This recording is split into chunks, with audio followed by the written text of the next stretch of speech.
ثروة ليبيا النفطية تقدر بنحو 48 مليار برميل، وهي بهذا الرقم تصنف الأكبر في إفريقيا والتاسعة عالميا. البترول اللي ما اداش حقه من البلاد يجيب الجوارك ويجي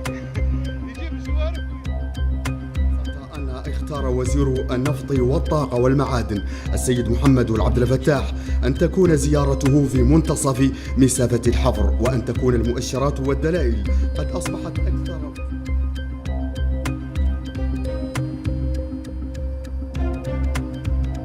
السلام عليكم، وشوفوا معايا دابا مزيان كاع دول شمال افريقيا عندها بترول. ليبيا شحال من مليار متر مربع ديال البترول عندها. الجزائر البترول تيخرج غير بوحدو في الصحراء بلا تنقيب بلا حفير بلا والو. موريتانيا حتى هي عندها بترول او وزاره ديال البترول. راه حتى مصر تيقولوا بانهم اكتشفوا فيها البترول. ايوا كيفاش هذا البلان ديال البترول؟ واش وصل عندنا حنا المغرب وصافي حبس؟ صافي تشاد الروبيني؟ واش زعما حنا ماشي وجه البترول؟ ايوا سيدي، هاد البلاد ما كاين فيها لا بترول لا غاز طبيعي، ما كاين والو. واش ما كاين والو ولا كاين الخيرات ديال الثروات الطبيعيه في هاد البلاد ومقسمينها صحاب الحال غير بيناتهم؟ موجود، كاين البترول، كاين المناطق الصحراويه تقريبا كلها بترول. باطنها احتياطات ضخمة تصل إلى 50 مليار برميل، بينما تختزن منطقة الأطلس المتوسط 42 مليار طن. أرقام جعلت المغرب يحتل المرتبة السادسة عالميا في المادة. هذا التهافت من قبل الشركات الأجنبية على نفط المغرب. كاين البترول في المغرب وموجود. ممكن شي حد غادي يجي يقول لي وحتى انت راه هضره ديال المواقع والاعلام، والله اعلم واش داك الشيء بصح ولا تيبغيو يخلقوا البوز. غادي نقول له باللي ياه انا راه معاك، ولكن شنو غادي تقولي الا قلت لك انهما مره ما جوج تم الاعلان على اكتشاف كميات مهمه من النفط والغاز الطبيعي في المغرب، ومن عند من؟ ماشي من عند المسؤولين ولا من عند الشركات، ولكن من عند اعلى سلطه في البلاد اللي هو الملك. نهار 13 اكتوبر 1978 خطف فيه الحسن الثاني وقال للمغاربه في عيد العرش اللي جاي 3 مارس غادي نبداو تنخرجوا البترول، وبالتشاؤم غادي يكون عندنا داك الشيء اللي يكفينا، ما نحتاجوش مازال نشريو البترول. وعلاش لا كاع ما تكونش المغرب هي اللي تتصدر البترول للامريكان والاوروبا. عام 2000 بمناسبة ثورة الملك والشعب وعيد الشباب خطب الملك محمد السادس وقال انه تكتشف في المغرب كميات كبيرة من النفط من النوع الممتاز، وغادي يكون هذا هو الدينامو اللي غادي تزيد به البلاد للقدام. وهذه غير عام صرحت شركة أوروبية أنها لقات في جهة أكادير أكثر من مليار برميل من البترول. وعاد راه لينا دابا داك الشركات ديال الغاز اللي تيقولوا انهم لقاو الغاز في العرايش وتندراره ومسكاله وزيد وزيد. ايوا كيفاش؟ فينا هو هذا البترول اللي عدار عليه الحسن الثاني، وفينا هما هاد الاكتشافات النفطيه اللي بشرنا بهم محمد السادس، وفينا هو الغاز. واش هاد الشركات تيكذبوا علينا ولا المسؤولين غامقين علينا وتيغطيو على شي جهات معينه كينهبوا الخيرات ديال البلاد غير بالسكات؟ هاد الشيء كامل وكثر غادي نعرفوه في هذا الفيديو، ولكن قبل ما نبداو الا كنتي سبق لك شفتيني فغادي تكون عارف شنو خاصك دير، ولا كنتي اول مره كتشوفني فهبط حط لي واحد جيم تمايا باش هذا الفيديو يطلع الناس اخرين حتى هما يشوفوه، وخلينا الراي ديالك في كومونتير على كيفاش تيجيك هذا المحتوى اللي كنقدموه.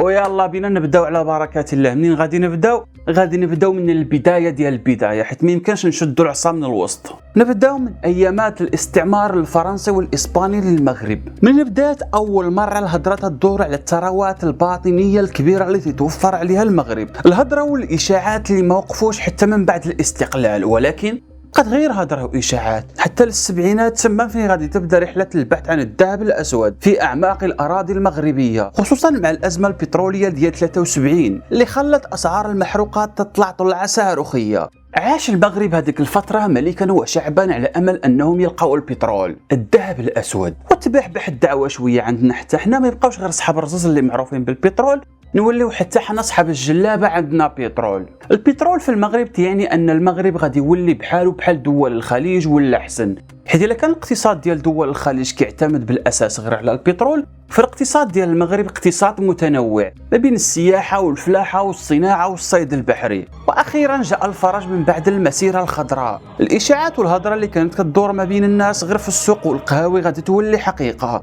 الحسن الثاني في خطاب 13 نوفمبر 1978 بمناسبة افتتاح الدورة التشريعية الأولى لمجلس النواب قال بالحرف: وهكذا يمكنني أن أقول لكم إن يوم 3 مارس المقبل إن شاء الله سنكون بعد بسم الله الرحمن الرحيم قد وضعنا أول معوال في الأرض، وسنكون قد استخرجنا منها ما أعطانا الله من كميات نفطية أقل ما يمكن أن يقال عنها، والأقل بالتشاؤم الأكبر أنها سوف تسد ولا شك حاجياتنا وحاجيات الاستهلاك الداخلي. الله الله الله الله، هاد الشي بالتشاؤم غادي يكون عندنا النفط اللي غادي يكفي المغرب من شمالها إلى جنوبها ومن شرقها إلى مغربها.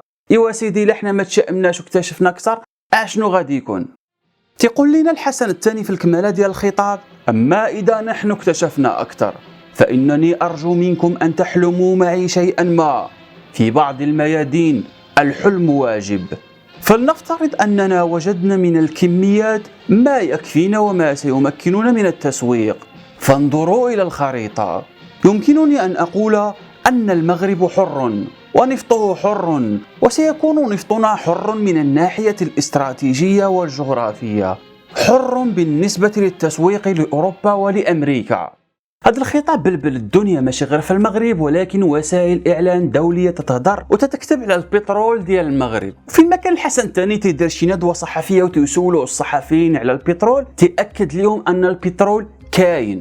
وصل تاريخ 3 مارس 1978 اللي حددوا الملك في خطاب 3 اكتوبر اللي فات على انه غادي يكون البدايه ديال استخراج البترول من الاراضي المغربيه، وداز هذاك التاريخ بلا ما يخرج حتى برميل واحد ديال النفط. واش من برميل وراه حتى نص يطرو ديال البترول ما خرجش.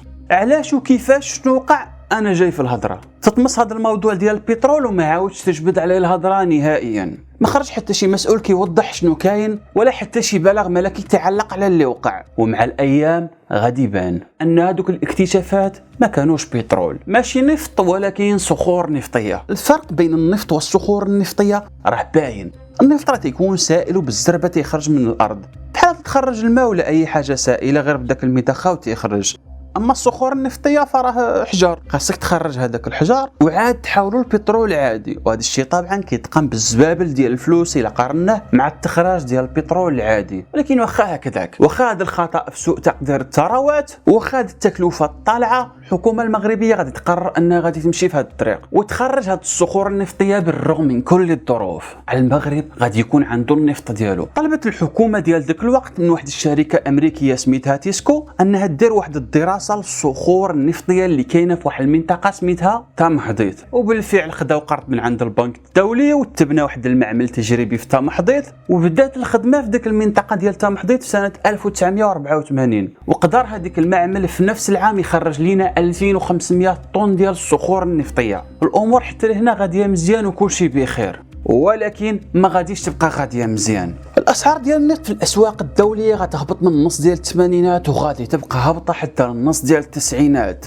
الشيء اللي غادي يخلي الدراسات والتجارب والابحاث اللي كانوا كيداروا على الصخور النفطيه في تامحضيط يوقف. وفي النهايه اعلنت شركه تيسكو على انها وقفت الانشطه ديالها في المغرب. صافي من ذاك الوقت ما عاودش تهضر الحسن الثاني على البترول واش كاين في المغرب ولا ما كاينش نهائيا. واذا هي ما كاينش البترول في المغرب وصافي. ها بلاتي مالك مزروب. وعاد دابا غادي ندخلوا في الصح الصحيح. يلا بدينا. بالرغم من هذيك التجربه المكفسه، المغرب ما غاديش يفقد الامل في انه يلقى الذهب الاسود. غادي يبدل الاستراتيجيه وغادي يحاول يجذب شركات للتنقيب بالمزايا الزوينه اللي تقدمها. شنو هي هذه المزايا؟ هذه المزايا هي الاعفاء من الضرائب بنسبه 100% في ال10 سنين الاولى. ما تخلص شركه حتى ريال على الماتريال اللي غادي تدخلوا للمغرب باش تحتاجوا في التنقيب على البترول. والاهم من هذا الشيء كامل هو النسبه ديال الدوله غير 25%. الشركه غادي تاخذ 75% من داك البترول اللي غادي تكتشف. واو 75% ماشي بزاف زعما. وياه وراه بزاف، ولكن خاصك تعرف واحد الحاجه، التكلفه ديال التنقيب على النفط راه غاليه بزاف. راه في الارض تقدر بالملايين، يعني باش تمشي انت تقلب على النفط في شي بلاصه، يعني في الارض في اليابسه تتقدر بالملايين. اما لا مشيتي تقلب انت في البحر فراه كتكون بعشرات الملايين، يقدر مثلا 10 20 30 40. وهاد الفلوس اللي غادي تنقب بها الشركه باش تلقى البترول، الدوله ما سوقهاش. انا تنعطيك الارض، لقيتي البترول تناخذ معك 25%، ما لقيتي والو عاود مخك، انا راه ماشي شغلي. ومن بين الشركات اللي كانت كتنقب على البترول في المغرب ذاك الوقيته هي واحد الشركه امريكيه سميتها لونستون انرجي، الشركه اللي اعلنت على انها اكتشفت كميات كبيره من النفط، الغراق ديال البترول. فين اكتشفت هذا الشيء غير في منطقه تال سينت اللي بعيده على الجزائر غير 200 كيلومتر. في الاواخر ديال 99 غادي تشد هذيك الشركه الامريكيه التقارير والوراق اللي كيبينوا النتائج اللي توصلت ليها في البحث ديالها على البترول، واللي كيبرهنوا على انها لقات كميه كبيره ديال البترول. شافوا الخبراء ديالنا هذوك الوراق والتقارير وبان لهم ان كل شيء ناضي كناضي. في البداية ديال 2000 في خطاب بمناسبة ثورة الملك والشعب وعيد الشباب، الملك محمد السادس بغى يفرح الشعب هذه الخبيرة الزوينة. إنه لا يسعدنا في غمرة الاحتفال بالمناسبتين المجيدتين أن نزف إليك شعبي العزيز بشرى اكتشاف النفط والغاز من النوع الجيد في منطقة تل السينت في الأقاليم الشرقية بكميات وفيرة. هذا الخبر شكل صدمة وفرحة كبيرة عند المغاربة ما كتصورش. كلشي كان متفائل بالمستقبل اللي جاي. البترول اللي تم الاكتشاف ديالو غادي يكون بحال ديك العصا السحرية اللي غادي تنقل المغرب من التخلف للتقدم، من الفقر للعملة الصعبة. مباشرة في النهار اللي من مورا الخطاب الملكي حققت بورصة الدار البيضاء ارتفاع صاروخي أكثر من 5%، وبقت غادية بهذا الأداء الخرافي الأسابيع. الجرائد المغربية كلها وشنو تيكتب؟ كاين تيكتب أن الكمية ديال البترول المكتشفة هي 20 مليار برميل، وكاين اللي تيقول 50، وكاين اللي مشى ل 100 مليار برميل كاع. المهم بالبالة نايضة. حتى غادي يخرج في الأخير وزير المناجم والطاقة بتصريح غادي يقول فيه أن الكمية المكتشفة راه ماشي 20 وماشي 30 وماشي 100، الكمية المكتشفة هي ما بين 1.5 حتى ل2 مليار برميل. هاد 1.5 حتى ل2 مليار برميل، واش شي حاجة زوينة ولا خايبة ولا عادي شنو؟ اوكي شوف معايا، المغرب داك الوقت كان كيستهلك 50 مليون برميل ديال النفط.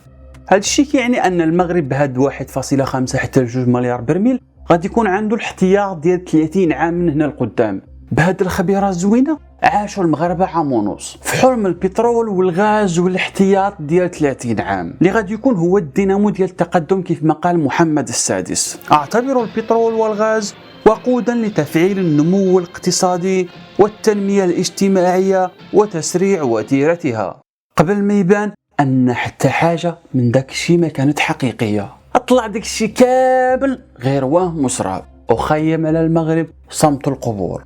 ويلي كيفاش عاوتاني؟ ضروري خاصها شي حاجه د الماء باش نهبطوا، هذه صعيبه. الحمد لله. القضيه وما فيها هو ان الشركه ديال التنقيب كانت تقريبا مفلسه، صافي ما محنسره، ما بقاوش عندها الفلوس وعندها مشاكل مع الاداره الامريكيه ديال الضرائب، ما تتخلص الضرائب ديالها، فقال ترى نمشي للمغرب ننصب عليهم واحد شويه ندور الصريف وننقذ الموقف. وكيبقى السؤال هو فين كانوا المسؤولين ديالنا؟ كيفاش حتى خلاو شركة نصابة بحال هادي تدوز معلومات ماشي صحيحة لأعلى سلطة في البلاد؟ واش كانت غير عملية نصب واحتيال عادية دازت على المهندسين والمسؤولين المغاربة وحتى المقربين من الملك، ولا كاين شي جهة معينة مغربية عندها يد في توريط النظام في الإعلان على بترول ما كاينش من الأساس؟ من بعد هذا الكارثة ديال البترول الوهمي تبدلوا المسؤولين ديال قطاع المعادن في المغرب، وتم التعيين ديال أمينة بن خضرة على رأس المكتب الوطني للهيدروكربونات والمعادن، وغادي يولي هذا المكتب هو المسؤول على أي حاجة عندها علاقة بالبترول أو الغاز. ولحد الساعة مازال الأغلبية ديال الشعب المغربي كيظن أن تل السينت راه فيها بترول وبكميات كبيرة، ولكن غير الدولة تعمدت أنها تستر عليه وما تبينوش للمواطنين، حيت كاين شي جهه هي اللي مستافده من هذاك البترول اللي كاين في تل السينت. ولكن بترول تل السينت كان غير كذبه، مازال لحد اليوم ما كاينش واحد التفسير اللي هو واضح على شنو ترى بالضبط، ولكن البترول تما راه ما كاينش. وصلنا دابا لواش كاين البترول في المغرب ولا ما كاينش، واش كاين الغاز ولا ما كاينش. ها انت شوف معايا، عندنا جوج حاجات، عندنا المعطيات التاريخيه وعندنا المكتب الوطني للهيدروكربونات والمعادن. الله نكون قلتها صحيحه. نبداو بالمعطيات التاريخيه. المعطيات التاريخية كتقول لنا أنه في الستينات بعض الشركات العملاقة بحال شال بحال توتال قاموا بمسح شامل وبتنقيب معمق مناطق مختلفة من المغرب في الجنوب والشرق والصحراء المغربية، ولكن بان لهم انه ما كاينش بترول بكميات كبيره في المناطق البريه، كاين غير واحد الشويه، وباش تخرج هذاك الشويه تطيح القضيه غاليه من انك تشريه من على برا. ولكن هذه الشركات صرحت ان المؤشرات ديال وجود البترول في السواحل المغربيه راه قوي وبزاف، خصوصا على طول المحيط الاطلسي. وفي ذاك الوقيته بداك الماتريال اللي كان متوفر في الستينات فراه كان تقريبا شبه مستحيل يتم الاستخراج ديال هذاك البترول اللي كاين في السواحل. وهنا فين غادي يتم الادراج المغرب من عند هذوك الشركات على انها بلد لا يتوفر على البترول. ورا لي دابا ذاك المكتب الوطني للهيدروكربونات والمعادن. اما بالنسبه للمكتب الوطني للهيدروكربونات والمعادن اللي هي الجهه المسؤوله على البترول والغاز والمعادن واي حاجه من ذاك النوع في المغرب، تيقولوا ان الاحتياطات ديال النفط في المغرب مازال ما معروفش، لان المغرب التنقيب فيه قليل، مازال ماشي مستكشف بالمقارنه مع باقي الدول. ولكن كاين تفاؤل كبير انه تكون شي حاجه في المستقبل، لان الجيولوجيا ديال المغرب راه تتشبه مع الجيولوجيا ديال الدول اللي عندها بترول. وشنو هو السبب اللي يخلينا ما عارفينش واش كاين ولا ما كاينش وكيبقى كلشي غير احتمالات؟ ترجع السبب لكون ان هاد الشركات كلهم اللي تينقبوا في المغرب شركات اما صغيره اما متوسطه، ما تتكونش عندهم واحد الميزانيه كبيره باش يديروا واحد التنقيب اللي هو معمق. عليه تتلقى هاد الشركات مره تيخرجوا لنا بتصريح انهم لقاو كميات كبيره من الغاز او البترول، باش على الله يجذبوا شي مستثمر يمولهم ويكملوا في الاكتشافات البتروليه ديالهم. اما بالنسبه للغاز فغادي نخلي وزير الطاقه والمعادن السابق هو اللي جاوبنا على واش كاين الغاز في المغرب ولا ما كاينش. شركات اجنبيه تنقب على الغاز في المغرب صح. وعلى الطاقات وعلى هذا. دابا بغينا نعرفوا واش المغرب لقاو فيه شي حاجه، واش كاين شي غاز، واش غنوليو اغنياء.